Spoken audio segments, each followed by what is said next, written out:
Story 1. A Silent Tenant. Erin had always been a deep sleeper. The kind of person who'd sleep through storms, car alarms, even the occasional earthquake that rattled the quiet suburbs of Portland. She lived alone in a one-bedroom apartment on the third floor of a modest building that was mostly filled with retirees and grad students. It wasn't the fanciest place, but it had one thing she deeply valued: peace. That night, like every other, she followed her usual bedtime routine. A cup of herbal tea, 20 minutes of scrolling on her phone, setting her alarm, and locking the front door. She always double-checked the lock, a little click that gave her a sense of finality, of safety. The next morning, she woke up groggy, blinking against the daylight filtering through her blinds. Something felt off. She couldn't quite put her finger on it, but the air in her apartment felt heavier, like someone had been cooking something hours ago, and the scent lingered, only she didn't to cook the night before. She shrugged it off, made coffee, opened her fridge, and froze. A small Tupperware container she'd left in the middle of the top shelf was gone. Not moved. Gone. Erin stood there, staring into the refrigerator like it might offer her an explanation. She chalked it up to memory. Maybe she ate it and forgot. Maybe she moved it. Her week had been stressful. Deadlines, late-night study sessions. She could have just been out of it. 2 nights later, the unease returned. She woke up at 3:17 a.m. No reason, no noise. Just wide awake, heart beating a little too fast. Her room was dimly lit by the street lamp outside, and everything looked as it should until her eyes landed on the closet. The door was ajar. Not wide open, not dramatically creaked, just slightly off. Enough that she knew, with absolute certainty, it wasn't like that when she went to bed. She stared at it for several long seconds, holding her breath. Eventually, she got up, turned on the light, walked over, and swung the door open. Empty. Clothes, a pile of shoes. Her suitcase, nothing else. She laughed nervously at herself and went back to bed. But the next morning, something else was gone. A pair of socks she'd left on the chair by her bed. Tiny, random items disappearing. A sticky note from her desk. A half-used lip balm. A single earring. Over the next week, Erin became obsessed.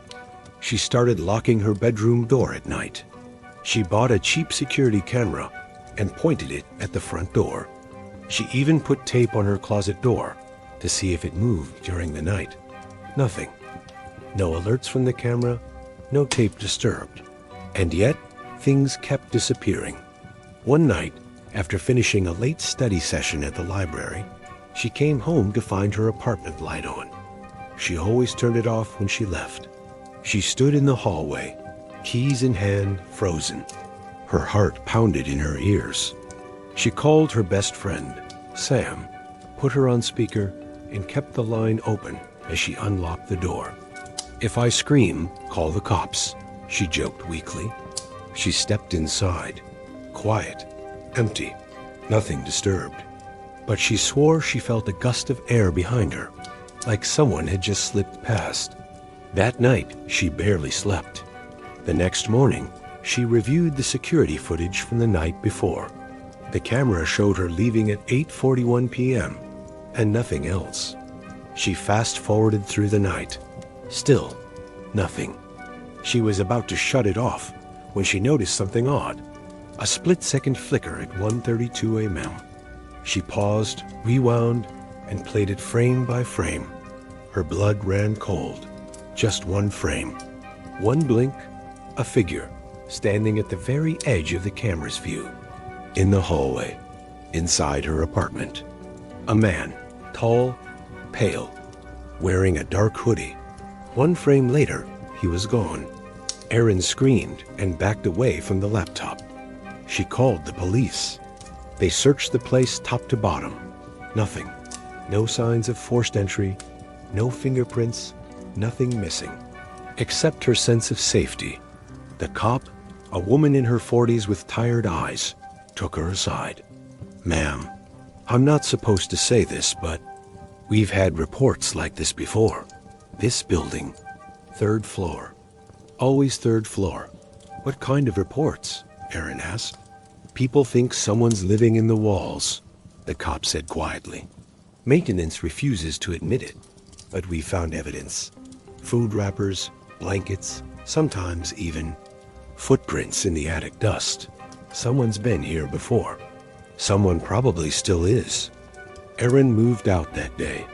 She left everything behind. Clothes, furniture, everything. Just took her cat, her phone, and never looked back.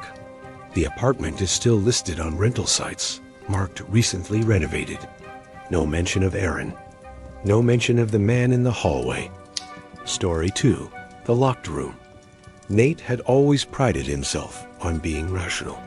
He wasn't superstitious, didn't believe in ghosts, and thought most paranormal stuff could be explained with science or psychology. So when he and his girlfriend Maya moved into a cozy 2-story townhouse just outside of Denver, he was thrilled. Quiet neighborhood, decent rent, and best of all, a spare room for his studio. The previous tenant, according to the landlord, had moved out in a rush, but left the place mostly intact. The only odd thing was the door to the spare room. It was locked from the inside. The landlord had tried to open it, but said the key didn't work. He offered Nate a discount if he didn't make a fuss. Nate, of course, didn't care. "We don't even need the room," he said to Maya. "It's probably just storage."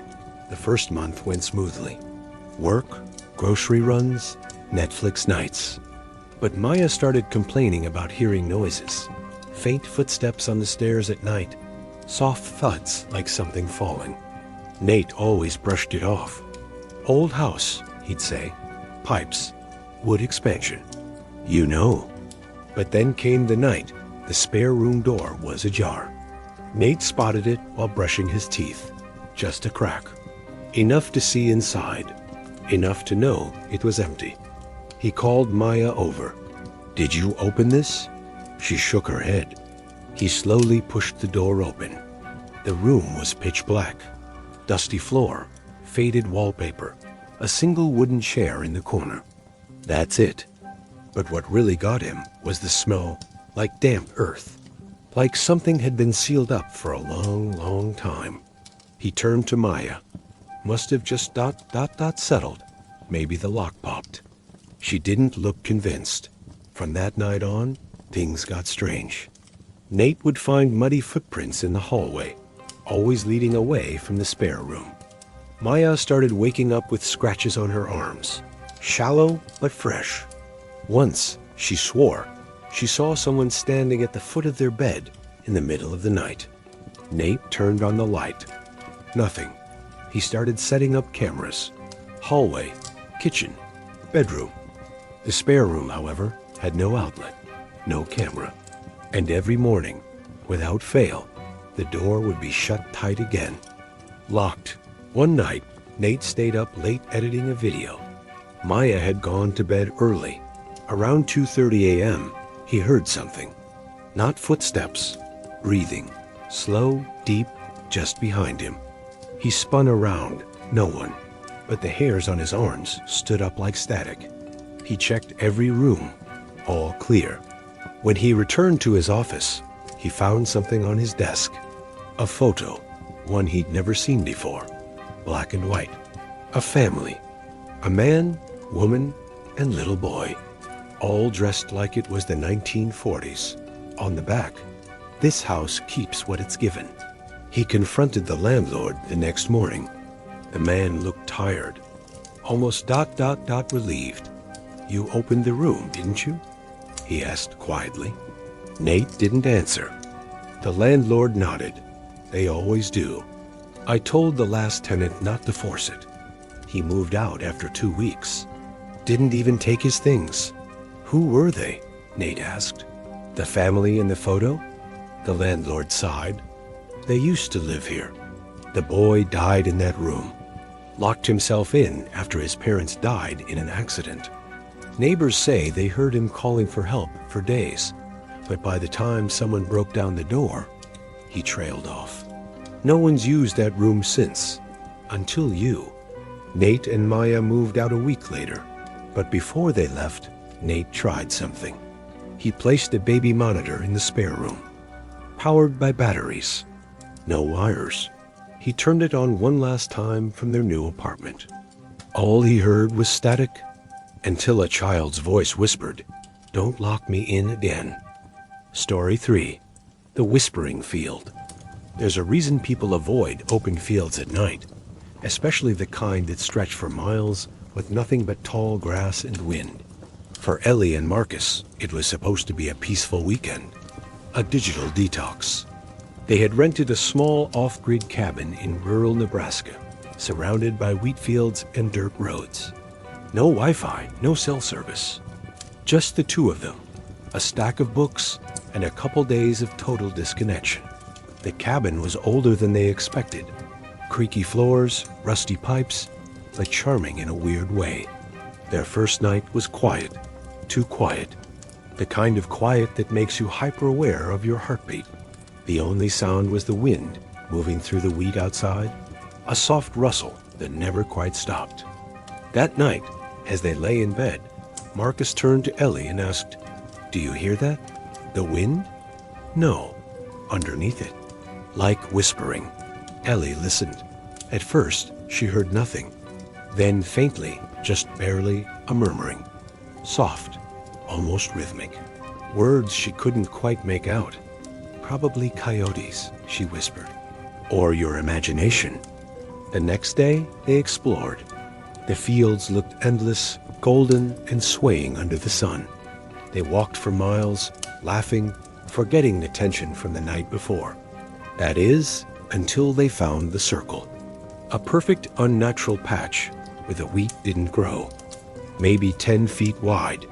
Dead grass in the center, scorched around the edges. "Lightning strike?" Marcus offered. But there were no burn marks nearby. No tree. Nothing else damaged. Just the circle. That night, they lay awake longer. The whispers started around midnight. Closer this time. Less like background noise. More like someone just outside the window. Ellie got up and checked. Nothing. The wind had stopped. Absolute silence. And then, one single knock on the window pane. She froze. Marcus. He sat up, blinking. "Did you hear that?" She whispered. Another knock. Slow. Measured. She ran to the window and threw open the curtain. No one. Just the empty field bathed in moonlight. That's when she saw the figures. 4 of them. Standing motionless in the wheat, just at the edge of the clearing. No flashlights. No movement. Just standing. Watching. "Marcus," she hissed. "Get up. We need to go. Now." He saw them too, his face draining of color. They backed away from the window, grabbed their keys, bolted out the back door, and sprinted to the car. But the car wouldn't start. Dead battery. Ellie started crying, panic setting in. That's when the whispering came again. Not from outside, but from inside the car. Soft voices. From the back seat, they turned. Nothing, but the sound was there. Marcus jumped out and popped the hood. No problems. Battery looked fine. "This doesn't make sense," he muttered. Then, from the darkness behind the cabin, a shape moved. Slow, deliberate, followed by another, and another. The same tall, silent figures from the field, now walking toward them. "Get in," he shouted. He tried the ignition again. The car roared to life. They sped down the dirt road, heartbeats thundering louder than the engine. Behind them, the figures didn't chase. They just stood, watching, until they disappeared into the night. They didn't stop until they reached the nearest gas station, 20 miles away. When they told the cashier what happened, she didn't laugh. She didn't call them crazy. She just nodded and said, "You stayed in the Wheatwood cabin, didn't you?" Ellie blinked. "Yeah, why?" "Locals call that field The mouth. Stuff disappears out there. Animals, people, sound. It always gives something back, but it's never quite the same. Ellie asked what she meant. The woman leaned in. When you go back, and you will, listen closely. If the field knows your name, run. Ellie and Marcus never returned. But sometimes, late at night, when the wind's just right, Ellie hears her name whispered from the shadows of her own backyard. And she wonders, did something follow them back?